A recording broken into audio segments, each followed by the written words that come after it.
Warning, the following video may contain sequences which some viewers may find disturbing. Viewer discretion is advised. It took a while, but finally, you saved enough to go on vacation. You've been looking forward to this, your wife has been too. You could have hardly held in your excitement when you gave her the news. She was just as excited as you, quickly flying to her feet before hugging you out of sheer joy. Where were you guys headed? You were going to Durango, Colorado. You and your wife always loved hiking, and Colorado is known for having nice trails for said activity. After getting to the hotel late in the evening, you quickly unpack and go to bed. The following morning, the two of you laced up your boots, packed a couple things in case of an emergency, went downstairs and then got in your taxi. Your wife was going on about how excited she was, and how grateful she is that she could spend this time with you. The feeling was mutual. You arrived and took in the fresh air. The scent of nature filled your lungs and left you feeling at peace. You were so high up. It felt like up here, nothing could go wrong, it's just the two of you and nature. You begin your hike. Your wife is taking pictures as you go along, and everything is going so well. This is what you hoped would be the result of all your hard work. Now you get to enjoy this moment, this scenery, with the love of your life.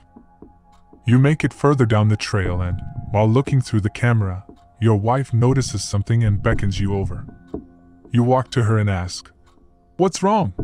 She shows you the camera and you notice something strange while looking through it. You decide to investigate. You walk over to the spot you saw in the camera with your wife, and this beautiful morning, immediately, took a morbid turn. Your wife nearly throws up at the sight. Your stomach feels like it dropped to the floor. You begin to wish you picked a different trail, because what you just saw is something you can never unsee. And what you saw was the dismembered head of 13-year-old Dylan Redwine.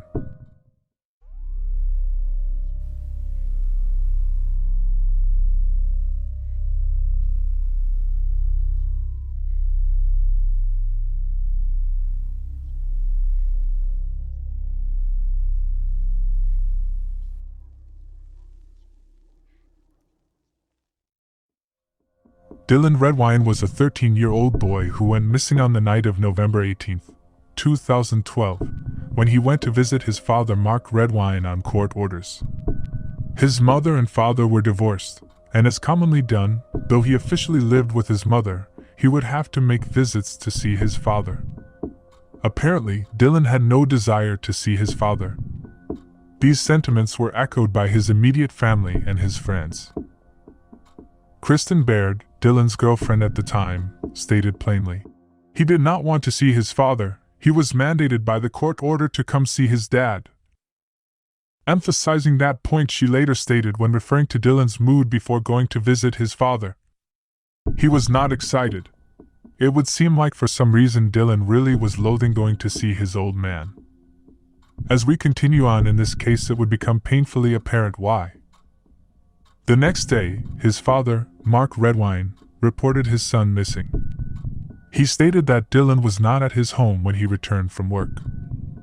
Oddly enough, during the trial, his defense team tried to pin Dylan's disappearance on mountain lion or bear or some wild animal, while trying to run away since he clearly did not want to be there. But here's why at least one of those is completely unlikely. Mountain lions, though capable of ripping a human apart, avoid people. Mountain lion attacks are quite rare. They would much rather run away when they spot a human than to confront them, regardless of if the human was a teen or adult. Furthermore, Dylan running away without a word was also unlikely, for the simple fact that Dylan went there. He didn't want to be, he went there.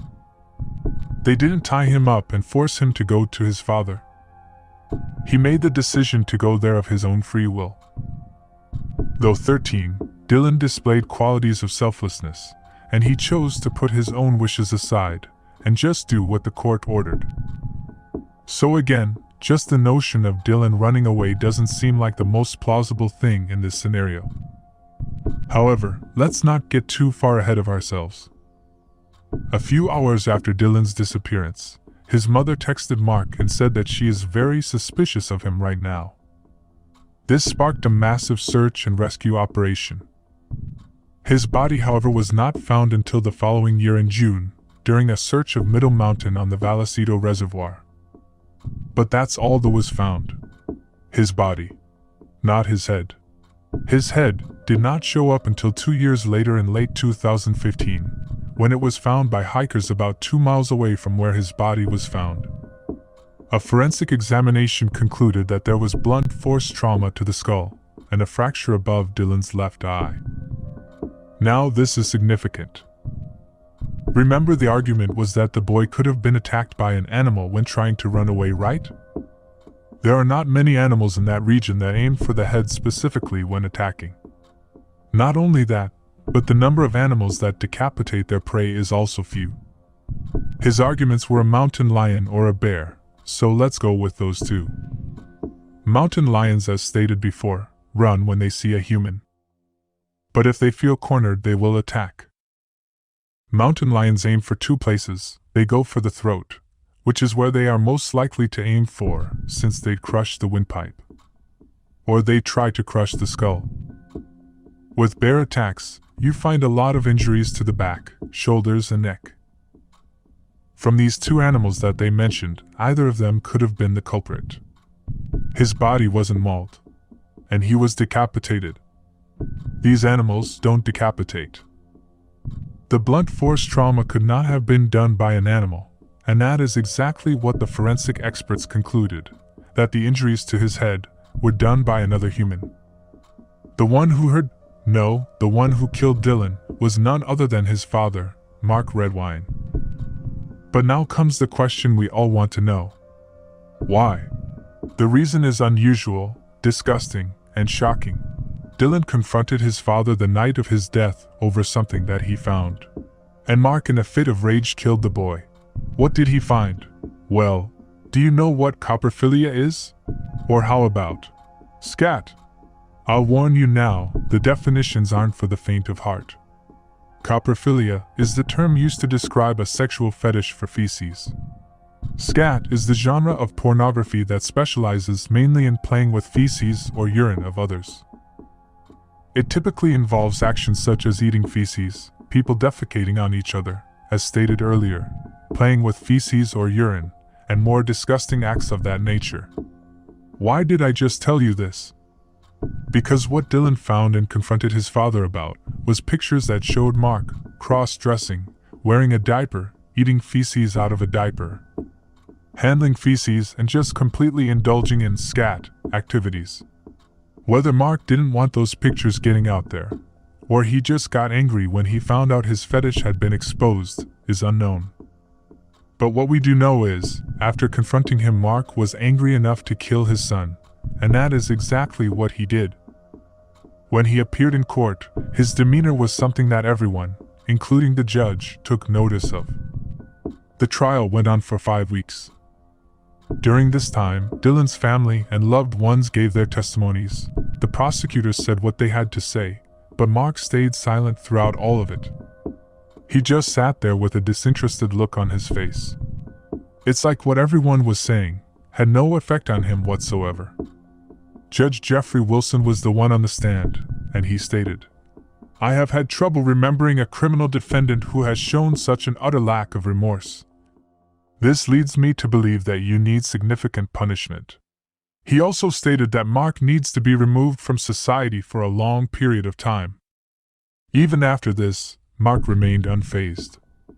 In fact, the only thing Mark said during all this was, "No, Your Honor, I do not," when asked by Judge Wilson if he had anything to say. The prosecutors asked the judge to give Mark the maximum 48-year sentence for all the things he did. The murder, the cover-up, his deception of the investigators for years while they searched for Dylan's body. Telling them it was some animal attack when he knew very well where the body was and what he did to it, the pain he caused the family. Everything. This story was bizarre, it was tragic, and it was sad. Parents should never ever think of doing what Mark did. Mark was 59 at the time of his sentencing, meaning he will be in jail most likely until his death. A fitting end. People like Mark Redwine should not be out among regular people. Fathers are supposed to love and care for their children. What Mark did was an atrocious act that could not be forgiven. Could he not have just had a conversation with him? Why did he have to kill him? What in Dylan confronting you about that was so bad that taking his life seemed justified? He did nothing wrong. And now a 13-year-old boy who had his entire life ahead of him is dead. It's just sad to think about what he could have become. He showed promising signs as a young man, even at that age putting his own desires aside to do what he was told. He never wanted to see his father in the first place, but he went anyways. We don't find many people willing to put their own wants aside for others anymore. Dylan Redwine was a very pleasant young man, full of promise. All we can hope is that he rests in peace. Justice was served. His father is paying in full for what he did. And though the pain of losing a son, a brother, a friend can never really go away, hopefully, Dylan's loved ones can find comfort in knowing that Mark Redwine is locked away for good.